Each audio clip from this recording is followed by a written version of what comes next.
अब हम लोगों को समझना चाहिए कि हम संत हैं कि असंत हैं। यदि मुझसे किसी को दुख प्राप्त हो रहा है तो हम असंत हो गए, और हमसे किसी को सुख प्राप्त हो रहा है तो हम संत हो गए। हाँ, कभी कभी अपने स्वार्थ सिद्ध न होने के कारण कोई दुखी हो जाता है, वो बात अलग है। अपने स्वार्थ की सिद्धि न हुई, उसके कारण कोई दुखी हो गया, आपने दुखी किया नहीं, लेकिन उसका स्वार्थ सिद्ध नहीं हो रहा है तो दुखी हो रहा है, तो उसमें क्या करोगे? जहां तक बन सकेगा वहां तक उपकार करोगे, उसके बाद तो सीताराम। परंतु अपने से जानबूझ करके किसी को कष्ट नहीं देना चाहिए, सुख पहुंचाने का ही अपने आप को समझना चाहिए। बाल आदि अयोध्या मध्य उत्तर अंत काहे संत, बाल कांड का आदि ग्रहणीय है। बाल आदि अयोध्या मध्य उत्तर अंत काहे संत, संतों का प्राण है, जीवन है, सर्वस्व है। बिछुरत एक प्राण है लेहि, मिलत एक दुख दारुण देहि। एक संत भगवान है कि घर में आए, बढ़िया भजन सत्संग हुआ, सेवा दी, और वहां से निकलने लगे तो प्राण निकलने लगते हैं। अब संत भगवान चले जाएंगे, या जो सुख प्राप्त हो रहा था नहीं मिलेगा, तो वो जब छोड़ते हैं तो प्राण निकलने लगते हैं, और असंत मिलते ही प्राण लेने के लिए तैयार रहते हैं। तो असंत के मिलने पर प्राण दुर्लभ हो जाता है, और संत के बिछोड़ने पर प्राण दुर्लभ होता है। श्री गोस्वामी तुलसीदास जी महाराज ने कहा कि दोनों ही के गुणों में थोड़ी थोड़ी समता दिख रही है, इसलिए जड़ चेतन गुण दोष में विश्व की करता है। जड़ चेतनात्मक जगत को गुण दोष में संसार को बनाया है, तो जितने हैं सबकी मैं वंदना करता हूं। सारे संसार को भगवान का स्वरूप समझ करके सबकी वंदना।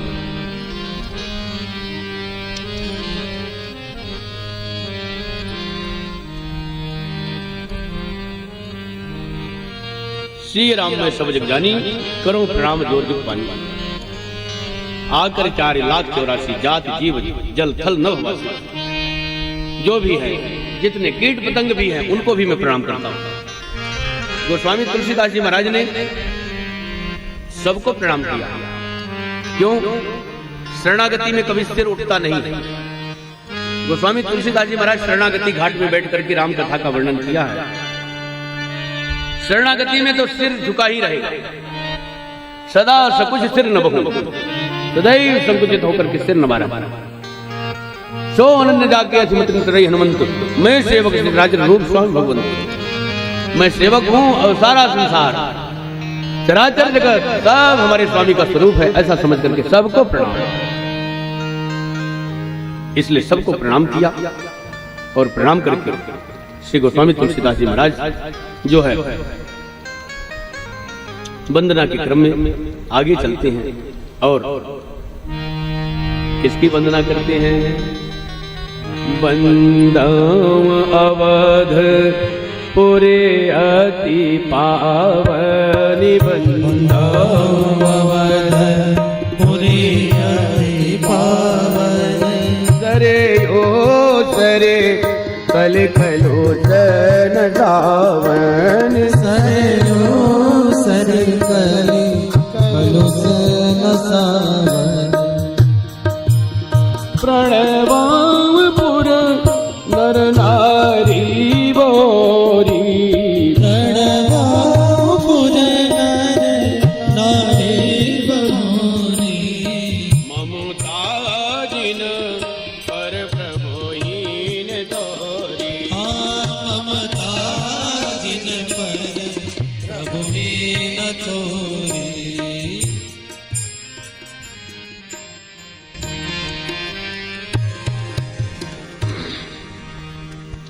श्री अयोध्या जी की वंदना गोस्वामी तुलसीदास जी ने किया है। अयोध्या जी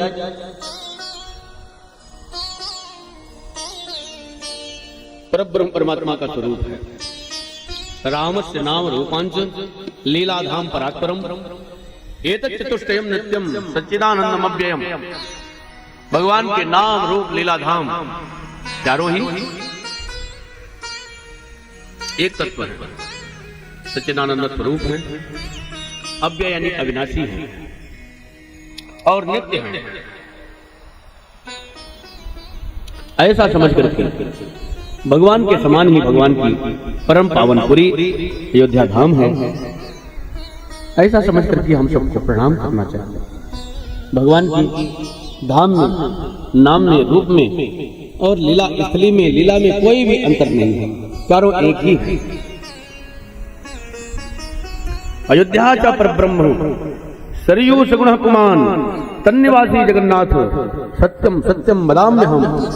श्री शंकर भगवान कहते हैं अयोध्या च परब्रह्म, अयोध्या जी साक्षात परब्रह्म परमात्मा का स्वरूप है। भगवान श्री राम जी अयोध्या है, सरयू जी परब्रह्म का सगुण स्वरूप है, प्रत्यक्ष प्रकट स्वरूप। राम जी में सरयू जी में कोई अंतर नहीं,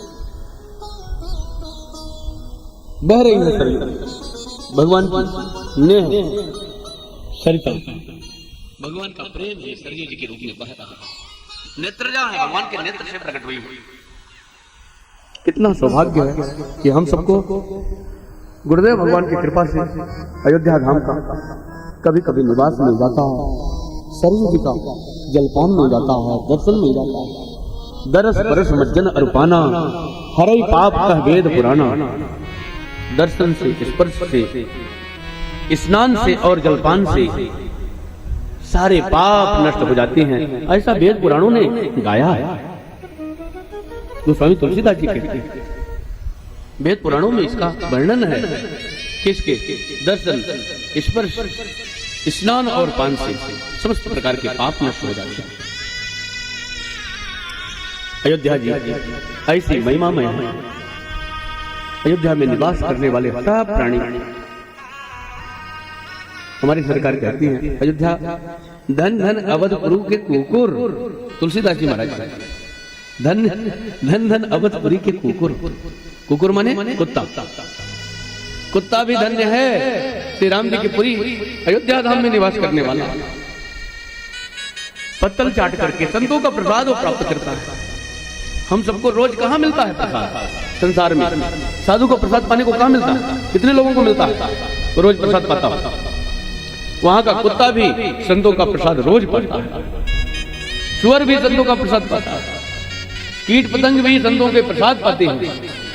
कितने भाग्यशाली हैं जिन गलियों में राम जी विचरण किए हैं, चारों भाइयों के साथ साक्षात परब्रह्म परमात्मा विचरण किया है, अपनी लीला संपन्न किया।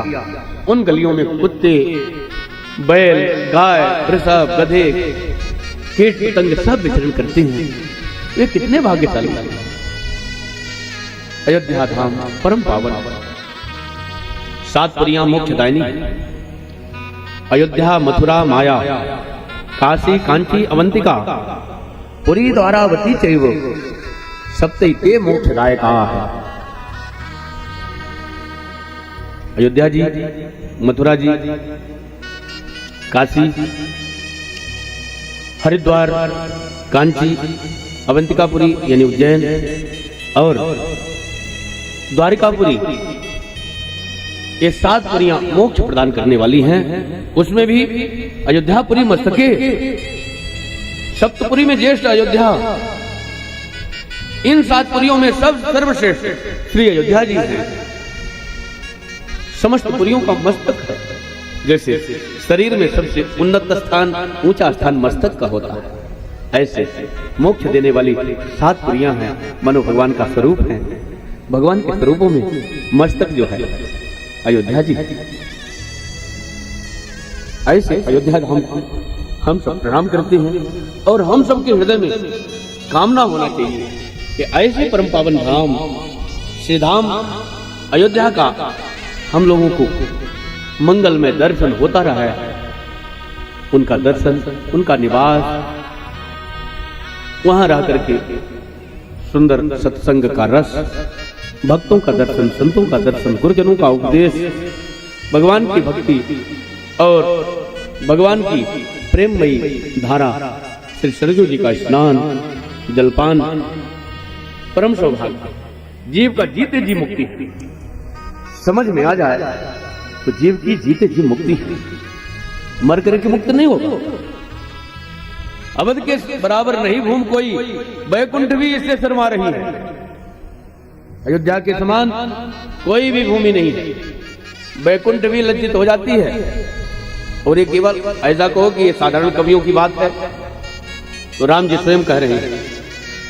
कवियों को छोड़ो, तो स्वामी तुलसीदास जी के शब्दों में राम जी कह रहे हैं, यद्यपि सब बैकुंठ बखाना, वेद पुराण विदित जग जाना, अवधपुरी संप्री नहीं सो, यह प्रसंग जाने कोई कोई को। वेद पुराणों में बैकुंठ की बड़ाई है। बैकुंठ का मतलब है जहां कुंठा ना हो, विकार ना हो,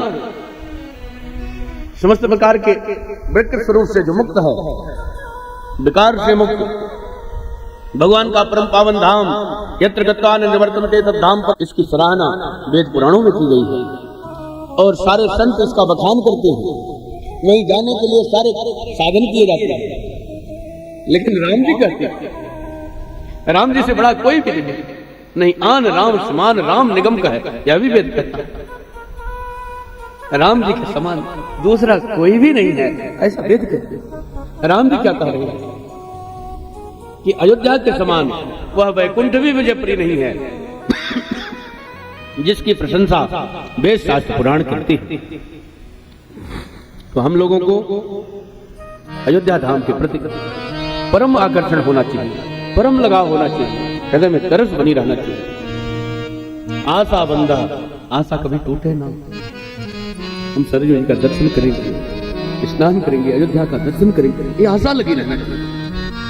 आशा को गलत बताया गया है, लेकिन भक्तों ने कहा है नहीं, आशा ठीक है। आशा एक राम जी की, दूजी आशा छोड़, नाता एक राम जी से, दूजा नाता छोड़। राम जी की आशा गड़बड़ नहीं है, बकाया और आशाएं गलत है। भगवान की भक्ति को छोड़ करके और कोई भी आशा बंधन करने वाली है।